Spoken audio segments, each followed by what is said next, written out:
Bom dia, irmãos. Eu tenho uma palavra para compartilhar com vocês.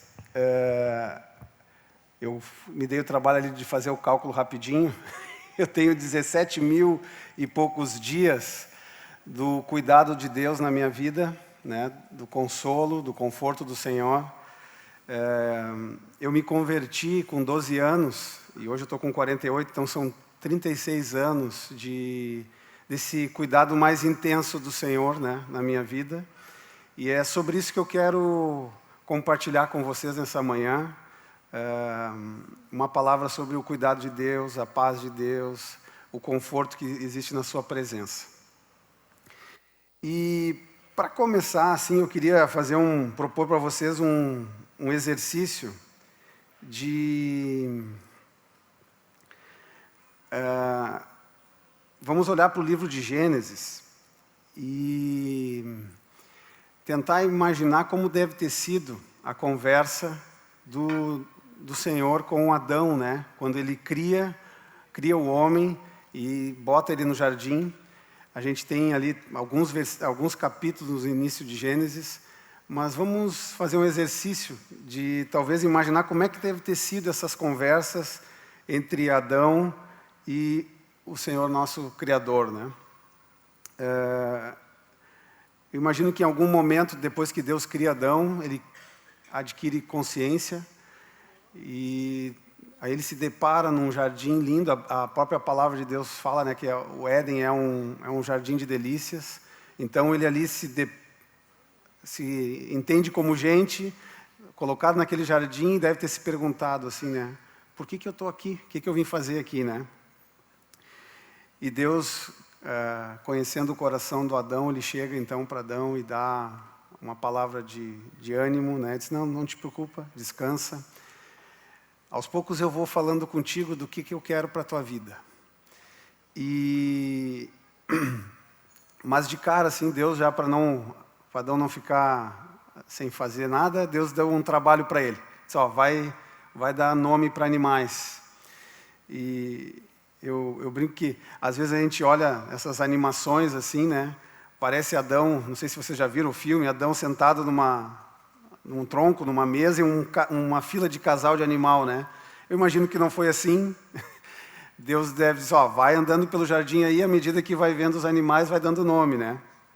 E aí, Adão, então, foi dando nome para os animais.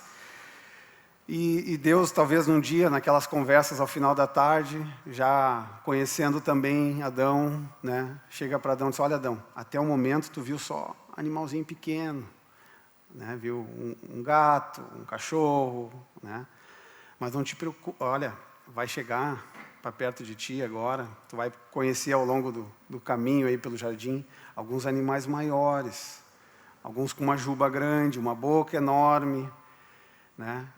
Um pescoço de 3 metros de altura, né? Animais bem grandes. E aí Deus diz, olha, não te preocupa, eu criei todos eles, eu tenho poder sobre todos eles, e esse poder que eu tenho, eu dou para ti, e tu vai dominar sobre todos eles. Eu fico imaginando a segurança, né? A confiança que Adão ficou em paz, e continuou, né? Dando nome para animal. Um belo dia ele chega então no meio do jardim e se depara com uma árvore linda, maravilhosa, assim, né? E aí Deus, de novo, chega perto dele e diz, olha Adão, essa aqui é a árvore da vida. Ela está disponível todos os dias para te comer. E enquanto tu comeres desta árvore, tu não vai morrer. Tu vai viver eternamente, porque essa é a árvore que dá vida para a humanidade. Mas um dia, Adão, de novo, naquele trabalho lá de dar nome para animais, ele passeando ali pelo jardim, ele encontra uma outra árvore, uma árvore mais misteriosa, uma árvore diferente. E no final do dia, naquela conversa com Deus, ele pergunta, que árvore é aquela? E aí Deus fala para ele e diz assim, olha, eu sabia que um dia tu ia me perguntar sobre isso. Essa é a árvore do conhecimento do bem e do mal. O dia que dela tu comeres, tu vai morrer, porque tu vai perder o direito de te alimentar da árvore da vida. Adão guardou isso no coração e seguiu o seu trabalho, né, dia após dia ali. E aí, de tanto dar nome para animal, assim, né, Adão, em algum momento, ele percebe que todo macho tinha sua fêmea. E é claro que a gente sabe, né, que havia no coração de Deus esse projeto desde o início. Então, Deus, ele faz Adão cair num profundo sono, tira uma costela do Adão e forma a Eva. E aí, Adão pronuncia aquela frase, né? Esta sim é osso dos meus ossos e carne da minha carne. E ali então nasce o primeiro casal. O propósito de Deus dá início então, né, de formar uma família. Adão e Eva foram criados à imagem de Deus. Então esse era o projeto de Deus, que dali para frente todos os seres viventes fossem então gerados à imagem de Adão, que então tinha sido gerado à imagem de Deus. E Deus dá uma ordem para Adão e Eva, né? Frutificai, crescei, né? Nessa comunhão, nessa vida com Deus, multiplicai-vos, enchei a terra. Essa é uma ordem que eu sempre que leio nesse texto, eu gosto de fazer um parênteses, que essa ordem ainda não foi desfeita. Essa ordem permanece até hoje, nós crescer e multiplicar. Inclusive depois, Deus reforça isso para Noé, né? Então ali estava o início desse grande projeto de Deus. Mas como todos nós sabemos, né, num determinado momento, o homem então decide não obedecer à vontade de Deus e se alimenta da árvore do conhecimento do bem e do mal. E ele é banido do jardim. E aí todo aquele ambiente de paz, aquele ambiente de tranquilidade, de segurança, de conforto do Senhor todos os dias, ele perde. E aí vai se distanciando da vida com Deus. E aí ele começa a experimentar um vazio profundo na sua alma, né, que é fruto desse distanciamento de Deus. Porque a paz, a segurança, o conforto é fruto da presença de Deus, né? É próprio da presença de Deus. E aí Adão e Eva perdem esse direito e passam a viver uma vida desordenada, longe da presença de Deus. Mas o Senhor não desistiu do seu projeto, né? E glória a Deus por isso. Mas esse banimento e esse distanciamento foi tão grave, que eu quero ler com vocês Gênesis 6, 5 e 7. Nesse texto deixa bem claro o grande impacto que toda a humanidade sofreu por causa desse distanciamento da presença de Deus. O Senhor viu que a perversidade do homem tinha aumentado na terra e que toda a inclinação dos pensamentos do seu coração eram sempre e somente para o mal. Até então ele tinha experimentado toda a presença de Deus, a riqueza, o conforto, a paz do jardim, mas logo que ele se desvia, então, né, já aparecem os efeitos, como toda a inclinação dos pensamentos do seu coração eram sempre e somente por mal. Então o Senhor arrepende-se de ter feito o homem sobre a terra, e isso lhe cortou o coração. Disse o Senhor: farei desaparecer da face da terra o homem que criei, os homens e também os animais grandes, os animais pequenos e as aves do céu. Arrependo-me de tê-los feito. Então, meus irmãos, neste texto nós vemos o quanto foi prejudicial o banimento do jardim, o afastamento da presença de Deus.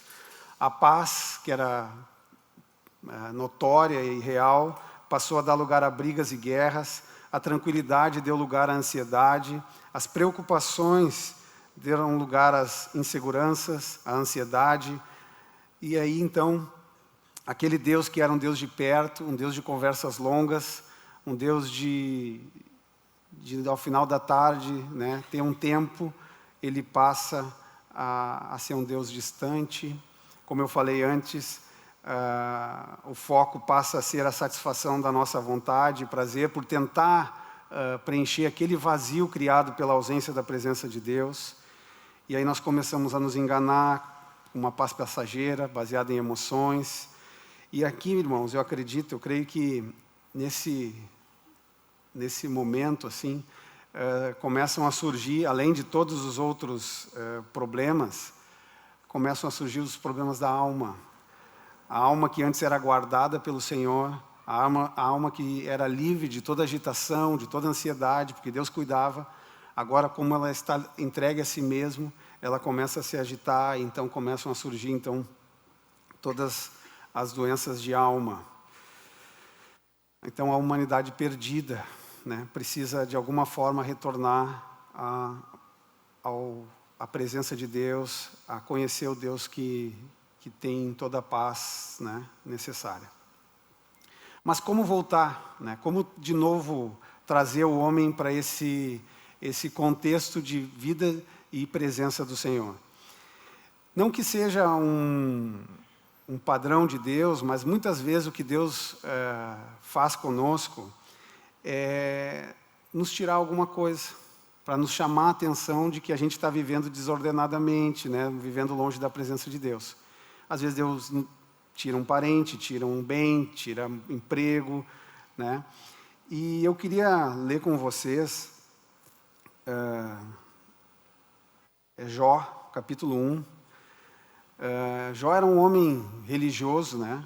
Um bom homem, mas ainda lhe faltava esse conhecimento de Deus mais profundo, né? Queria ler com vocês Jó 1, de 13 a 21.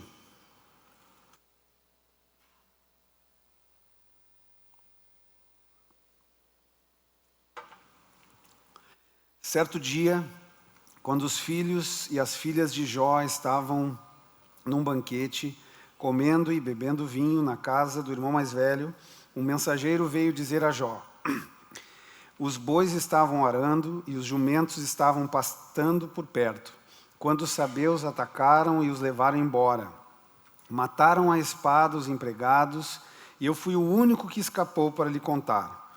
Enquanto ele ainda estava falando, chegou outro mensageiro e disse: fogo de Deus caiu do céu e queimou totalmente as ovelhas e os empregados, e eu fui o único que escapou para lhe contar. Enquanto ele ainda estava falando, chegou outro mensageiro e disse: vieram caldeus em 3 bandos, atacaram os camelos e os levaram embora. Mataram a espada os empregados, e eu fui o único que escapou para lhe contar. Enquanto ele ainda estava falando, chegou ainda outro mensageiro e disse: seus filhos e suas filhas estavam num banquete, comendo e bebendo vinho na casa do irmão mais velho, quando de repente um vento muito forte veio do deserto e atingiu os 4 cantos da casa, que desabou. Eles morreram, e eu fui o único que escapou para lhe contar. Ao ouvir isso, Jó levantou-se, rasgou o manto e rapou a cabeça. Então prostrou-se no chão em adoração e disse: saí nu do ventre da minha mãe, e nu partirei. O Senhor o deu, o Senhor o levou. Louvado seja o nome do Senhor. Meus irmãos, conforme eu falei, né, nem sempre Deus usa dessa forma, mas aqui com Jó foi dessa forma, né, ele tirou tudo. E eu fico pensando assim, né, eu não sei vocês, mas olhando esse texto, talvez em 1 hora, não sei se menos que isso ou mais, mas foi um breve momento, Jó, que era um homem rico, tinha uma grande família, perde tudo. Imagina a angústia, né, o sofrimento. Mas a gente não vê isso na vida de Jó, né? E aí, trazendo assim para a minha vida, eu fico pensando assim, às vezes por muito menos, assim, a gente já murmura, já resmunga, né? E eu acredito que Jó, embora ainda não tinha sido escrito, mas Jó experimentou aquilo que o apóstolo Paulo fala em Filipenses 4:7, né? E a paz de Deus, que excede todo entendimento, guardará os seus corações e as suas mentes em Cristo Jesus. Deus guardou o coração, né, e deu essa paz que excede todo entendimento. Diante de todas aquelas situações, né, Jó poderia muito bem ter resmungado, reclamado, murmurado, até largado a sua vida com o Senhor, mas não, ele se manteve firme, apesar de todas aquelas lutas. E aí depois ainda Jó é tocado na sua carne, né? Ainda tem algumas doenças ali que o Senhor permitiu, mas tudo isso para chegar no que está em Jó 42, de 1 a 6.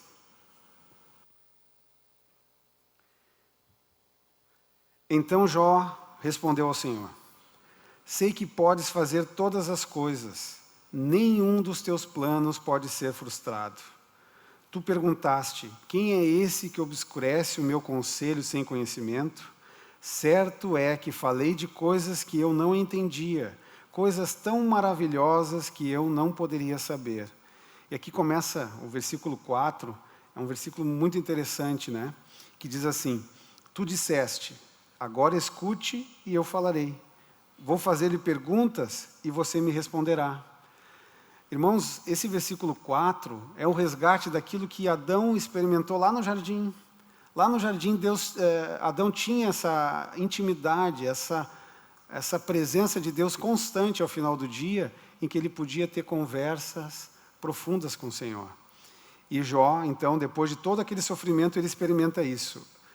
Agora escute e eu falarei. Vou fazer-lhe perguntas e você me responderá. Meus ouvidos já tinham ouvido a teu respeito, mas agora os meus olhos te veem. Por isso, eu menosprezo a mim mesmo e me arrependo no pó e na cinza. Outro texto que eu quero ler com vocês, não vou ler todo, mas vou comentar um pouco, também trata de um momento de grande angústia, de grande luta, que foram 3 jovenzinhos, né, que está em Daniel, capítulo 1, jovenzinhos que foram jogados numa fornalha, e em nenhum momento tu vê na narrativa alguma angústia, alguma luta, mas pelo contrário, uma vida de fé na presença do Senhor. Rapidamente, assim, eu quero só comentar, Nabucodonosor, então, ele cria uma imagem e divulga lá um decreto, onde todo momento que tocar algumas músicas ali, o povo tem que se prostrar e adorar, e esses jovenzinhos não fizeram isso, e foram denunciados pelos governantes. E aí eu queria ler com vocês o que, a partir do versículo 14. Nabucodonosor lhes disse: é verdade, Sadraque, Mesaque e Abednego, que vocês não prestam culto aos meus deuses, nem adoram a imagem de ouro que mandei erguer? Pois agora, quando vocês ouvirem o som da trombeta, do pífaro, da cítara, da harpa, do saltério, da flauta dupla e de toda espécie de música, se vocês se dispuserem e prostrar-se em terra e adorar a imagem que eu fiz, será melhor para vocês. Mas se não a adorarem, serão imediatamente atirados numa fornalha em chamas. E que Deus poderá livrá-los das minhas mãos? Sadraque, Mesaque e Abednego responderam ao rei: ó Nabucodonosor, não precisamos defender-nos diante de ti. Se formos atirados na fornalha em chamas, o Deus a quem prestamos culto pode livrar-nos, e ele nos livrará das suas mãos, ó rei. Mas se ele não nos livrar, saiba, ó rei, que não prestaremos culto aos seus deuses, nem adoraremos a imagem de ouro que mandaste erguer. Nabucodonosor fica tão furioso com Sadraque, Mesaque e Abednego, que o seu semblante mudou.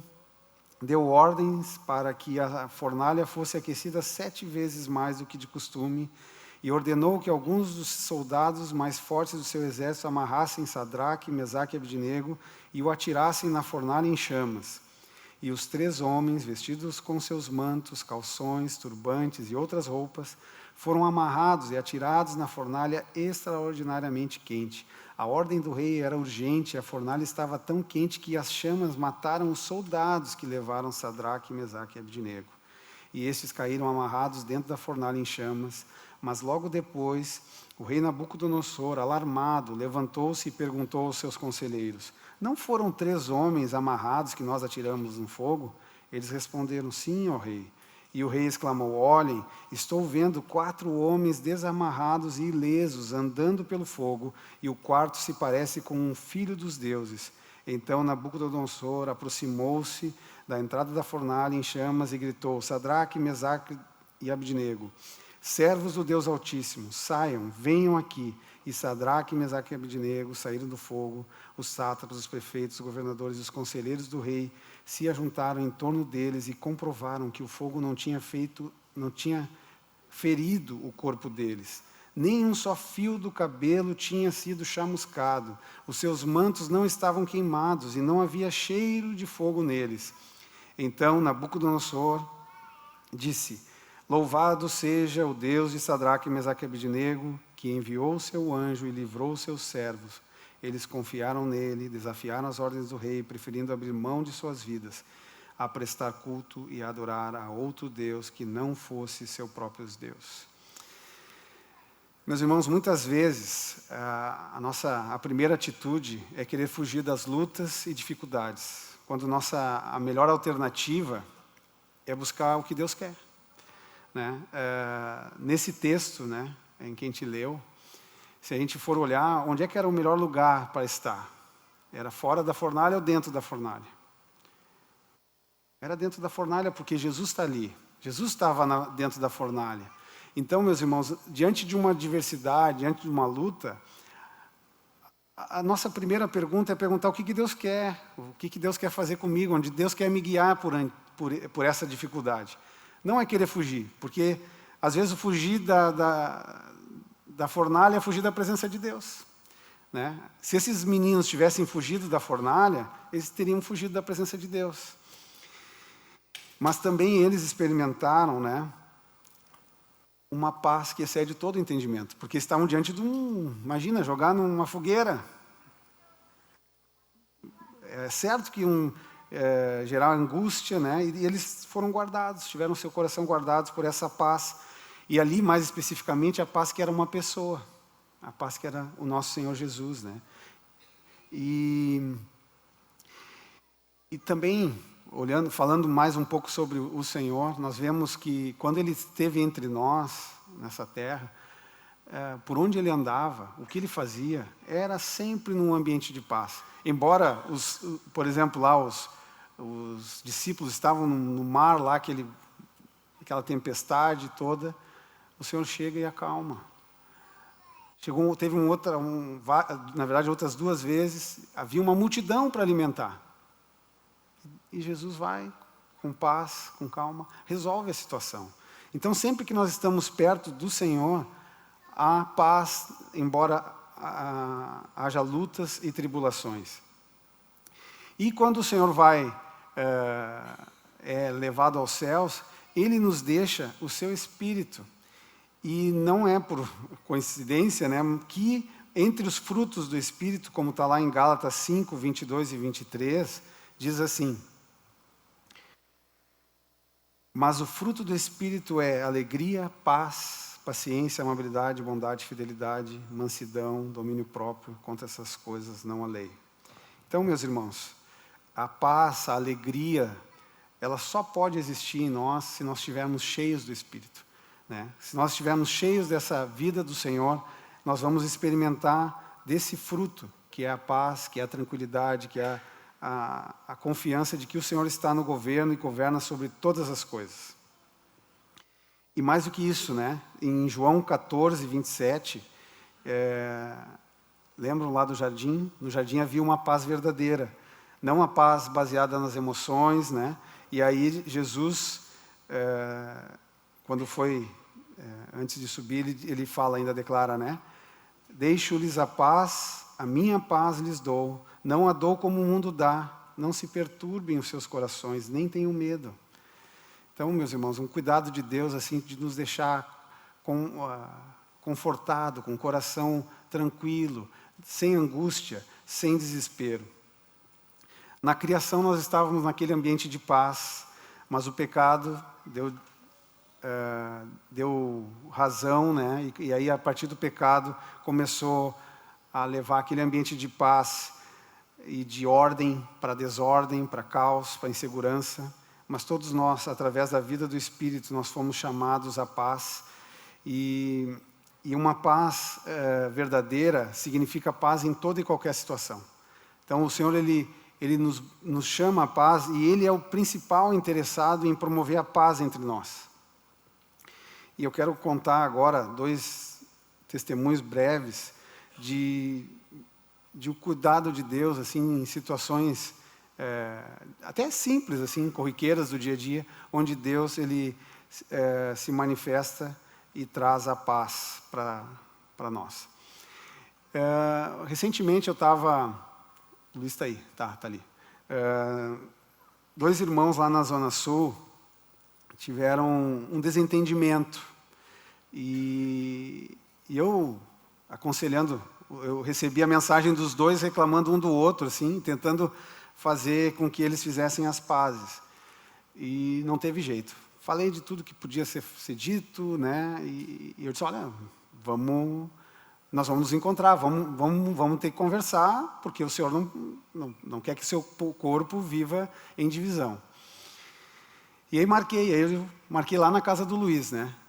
E aí depois, aí eu falei com o Luiz, Luiz, vou levar os 2 aí, mas tudo que eu tinha para dizer eu já disse, não sei mais o que fazer, só nos resta orar para que Deus nos dirija no que fazer. Então, resumindo aí, no outro dia, quando eu levei esses 2 irmãos lá, foi muito interessante, porque a gente não precisou falar nada, né, Luiz? Eles se abraçaram e logo fizeram as pazes. E aí, depois, no final, a gente queria saber por quê, né? O que aconteceu. E um deles disse, olha, nessa noite o Senhor me deu um sonho e me advertiu e disse que eu tinha que me arrepender e tinha que ficar em paz com aquele irmão. E o outro se quebrantou na hora, então, e aí o Senhor promoveu a paz naquela situação. Esse é um dos testemunhos para ver como Deus cuida, né, nos mínimos detalhes. Nós já não tínhamos mais o que fazer, né, Luiz? Tudo que tinha que ser feito, a gente tinha feito, né, tinha falado da palavra, inclusive, mas houve a ação direta do Senhor. E um outro testemunho, aí é um testemunho pessoal. Há cerca de 2 anos, mais ou menos, eu acordei atrasado, assim, de manhã, para um evento, um encontro de homens, acho que era no Jari. Mas, assim, acho que é a segunda vez que aconteceu e única, assim, né? Eu ouvi o Senhor falando comigo, e Ele disse assim, não temas, hoje tu vai experimentar do meu amor por ti. Eu, tá bem. E aí eu fui para o encontro, e eu estava saindo do encontro, voltando para casa, a Patrícia me liga e diz assim, olha, tem um senhor aqui que quer falar contigo. Eu disse, tá, não, espera aí que meia hora, 40 minutos, eu chego em casa. Eu cheguei em casa, por razões que não preciso dizer agora, aquele rapaz, ele estava ali para dizer que por um negócio errado que eu fiz, eu estava acabando de perder a minha casa. Mas eu tinha aquela palavra do Senhor de manhã, né? Que o Senhor disse, não temas, eu vou mostrar do meu amor por ti. Aí eu reuni a Patrícia, as crianças na cozinha, dei a notícia para eles, falei do que o Senhor tinha falado, oramos e ficamos em paz. E, irmãos, até hoje eu tenho experimentado esse amor de Deus, da provisão de Deus, do cuidado de Deus. Então, assim, nessas situações corriqueiras do dia, Deus está preocupado conosco, Deus cuida da gente, cuida da nossa alma, cuida das nossas emoções. Basta a gente procurar a presença dEle, né? Que é onde nós vamos encontrar esse cuidado. E eu queria ler com vocês alguns textos para nos trazer fé, né? Desse cuidado do Senhor. Tito 2, 11 a 14. Porque a graça de Deus se manifestou salvadora a todos os homens. Ela nos ensina a renunciar à impiedade e às paixões mundanas e a viver de maneira sensata, justa e piedosa nesta terra, nesta era presente, enquanto guardamos a bendita esperança, a gloriosa manifestação do nosso grande Deus e Salvador Jesus Cristo. Ele se entregou por nós a fim de nos remir de toda maldade e purificar para si mesmo um povo particularmente seu, dedicado às boas obras. E também Hebreus 5:9.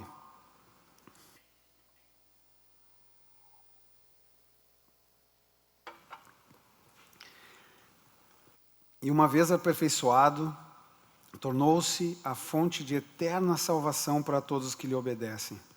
Meus irmãos, todos nós andávamos desgarrados como ovelhas, né? Mas o Senhor, quando nós nos convertemos e através do batismo, nós somos transformados desse reino das trevas para o reino da luz. Um reino onde nós já podemos experimentar dessa vida eterna, né? A vida cheia do Senhor, a vida de novo cheia da presença do Senhor, a vida cheia do Espírito. E para isso, irmãos, nós temos que nos alimentar cada dia, nos aproximar da árvore certa, né? Nos alimentar da árvore da vida, da sua presença, para que nós possamos proteger a nossa alma de todas essas angústias e sofrimentos. Eu quero ler com vocês também 1 Pedro, né? De novo, assim, são palavras que o Senhor nos deixou, que nos conduzem a viver pela fé, nos confortam o coração. 1 Pedro 5:7. Lancem sobre ele toda a sua ansiedade, porque ele tem cuidado de vocês. E também o versículo 10 do mesmo capítulo. O Deus de toda a graça, que os chamou para a sua glória eterna em Cristo Jesus, depois de terem sofrido durante pouco de tempo, os restaurará, os confirmará, lhes dará forças e os porá sobre firmes alicerces. Meus irmãos, a palavra de Deus diz ali, depois de terem sofrido durante pouco tempo. A gente contou aí os dias hoje, são 30 mil, 40 mil, talvez a maior quantidade de dias que nós vamos viver. Mas o que é isso perto da eternidade? O que é isso perto da vida eterna que nós temos com Deus? Nós temos que viver pela fé, irmãos. Pela fé que essa breve e momentânea tribulação que nós estamos passando produz eterno peso de glória. E a mesma escolha que Adão fez lá, ela está diante de nós e acho que aí entra o grande problema, né, nosso, é que às vezes ainda ao longo de nossa vida, nós escolhemos nos alimentar da árvore errada, da árvore do conhecimento do bem e do mal. E quais são os frutos, ou pelo menos alguns frutos dessa árvore? Ansiedade, medo, depressão, angústia, todas essas doenças da alma, né? Mas ainda, ou melhor, já está disponível, e ainda está, e para sempre estará, a árvore da vida está disponível para nós, irmãos. E essa árvore da vida nada mais é do que o fruto do Espírito que habita em nós. E aí nós já lemos, né, que é paz, alegria. Então, meus irmãos, não existe, não tem como a gente produzir um fruto diferente da árvore que a gente alimenta. Se a gente se alimenta da árvore do conhecimento do mal, nós vamos colher o fruto dessa árvore. Mas se nós nos alimentarmos da árvore da vida, nós vamos colher os frutos, que é o fruto, a vida cheia do Espírito, né? Através desse se alimentar diariamente da árvore da vida. E como que a gente se enche do Espírito? Né? Tem canções, né, falando entre vós com salmos, hinos, cânticos espirituais, se enchendo da palavra, né? A palavra ela gera fé, né? Em meio à angústia, em meio a tribulações. Eu anotei pouquíssimos textos aqui. Davi diz, né, eleva os meus olhos para um monte, de onde me virá o socorro? Meu socorro vem do Senhor. Certamente a bondade e a misericórdia de Deus nos seguirão todos os dias. O amor de Deus lança fora todo medo, nos assegura com a sua mão, nos segura com a sua mão e a sua destra nos sustenta. Nós precisamos, meus irmãos, de fato conhecer o Deus a que servimos, para que de fato a gente seja seus discípulos, suas testemunhas. a paz, a alegria da salvação, esse gozo da vida do Senhor, ela tem que ser tão latente nas nossas vidas, que aqueles que estão à nossa volta, eles percebam e vejam isso, né? Um testemunho de Jesus não pode ser aquele que murmura, aquele que resmunga, aquele que reclama, aquele que cheio de mimimi, vamos dizer assim, né, meus irmãos? Por quê? Porque isso não é próprio do nosso mestre. O nosso mestre não era assim. Ele passou por lutas, dificuldades e sempre fez a vontade de Deus em tudo. Então, meus irmãos, assim como no princípio nós tínhamos acesso à árvore da vida, essa árvore continua através da vida cheia do Espírito e nós temos a promessa de que um dia nós vamos nos alimentar dela para sempre, né? E eu queria, assim, para finalizar, ler 2 textos, João 14. E lembrando, né, assim como a gente viu lá no início, no jardim, o nosso Deus é um Deus de comunhão, um Deus de intimidade, um Deus de conversas longas, não é um Deus de 5 minutinhos ali antes de dormir, fazer um breve relato do dia, não é isso. Deus quer realmente que a gente ande na sua presença todos os dias, em todo momento, para que a gente possa experimentar do cuidado dele, né? Então, olhem só o que o Senhor nos diz através de João 14, de 1 a 3. Não se turbe o coração de vocês. Creiam em Deus, creiam também em mim. Na casa do meu Pai há muitos aposentos. Se não fosse assim, eu lhes teria dito, vou preparar-lhes lugar. E se eu for e lhes preparar lugar, voltarei e os levarei para mim, para que vocês estejam onde eu estiver. Nós podemos nos segurar nessa palavra. Essa palavra gera fé de que o Senhor está no controle de todas as coisas e que Ele foi preparar lugar para cada um de nós, cada um dos seus filhos. E o último texto que eu quero ler é de Apocalipse 22, que é um texto que nos remete àquilo que nos aguarda. É a nossa esperança, né? Apocalipse capítulo 22, versículo 1 em diante. Então o anjo me mostrou o rio da água da vida, que claro como cristal, fluía do trono de Deus e do Cordeiro. No meio da rua principal da cidade, de cada lado do rio estava a árvore da vida, que dá 12 colheitas, dando fruto todos os meses. As folhas da árvore servem para a cura das nações. Já não haverá maldição nenhuma.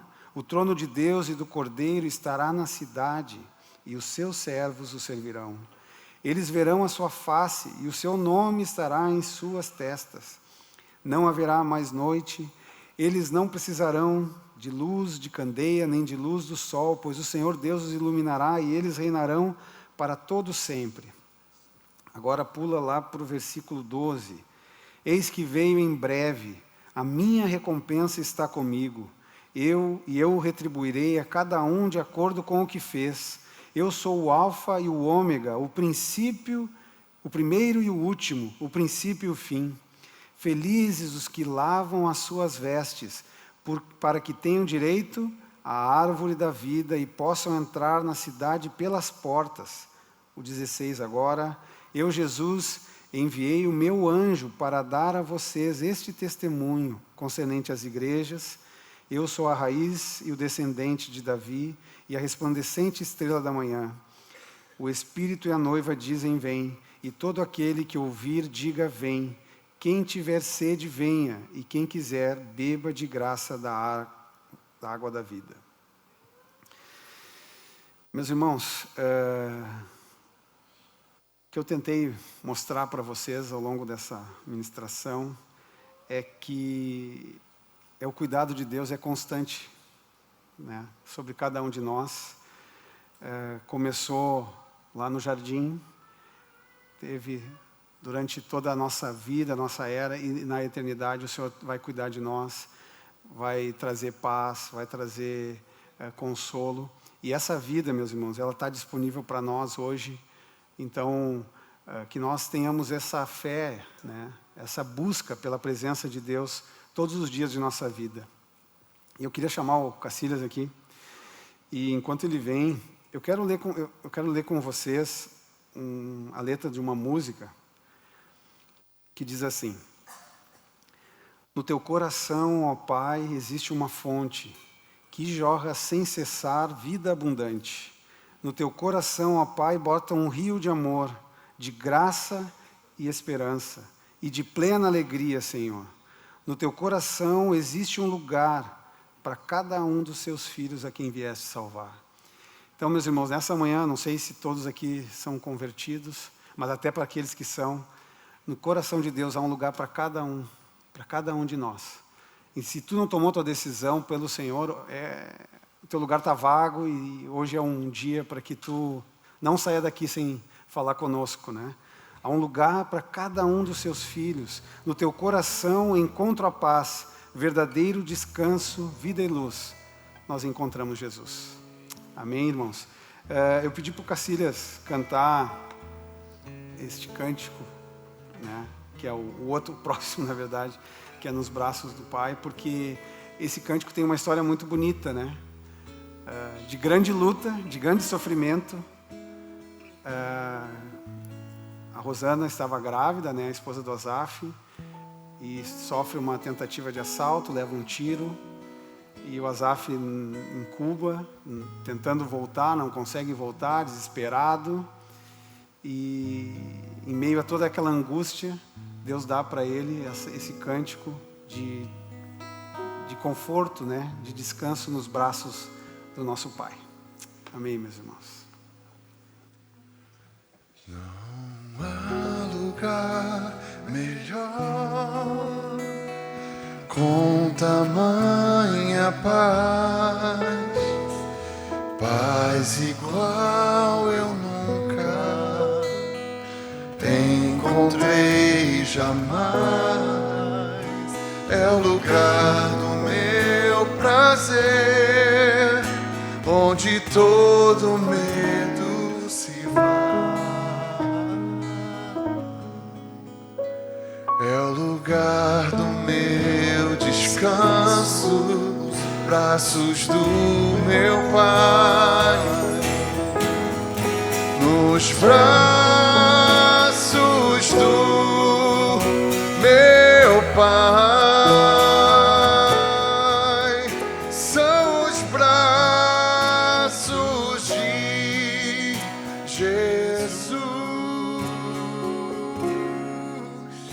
Quando foram estendidos, eu fui recebido lá na cruz, lá na cruz, nos braços do meu Pai, nos braços do meu Pai. Outrora eu era triste, sem lugar pra onde ir, mas o Pai com seus braços de amor restaurou-me o sorrir, deu-me parte em sua herança, vestimenta, vinho e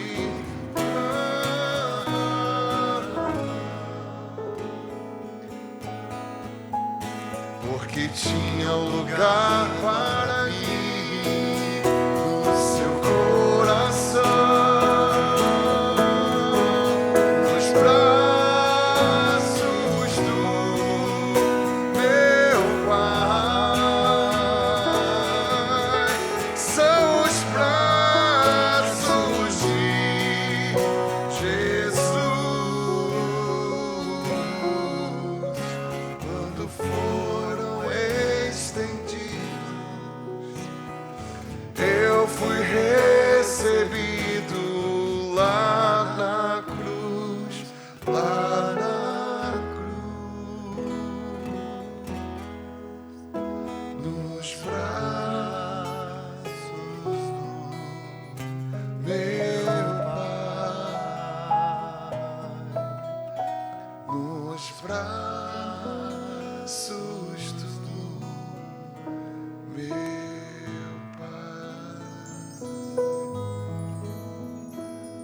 braços.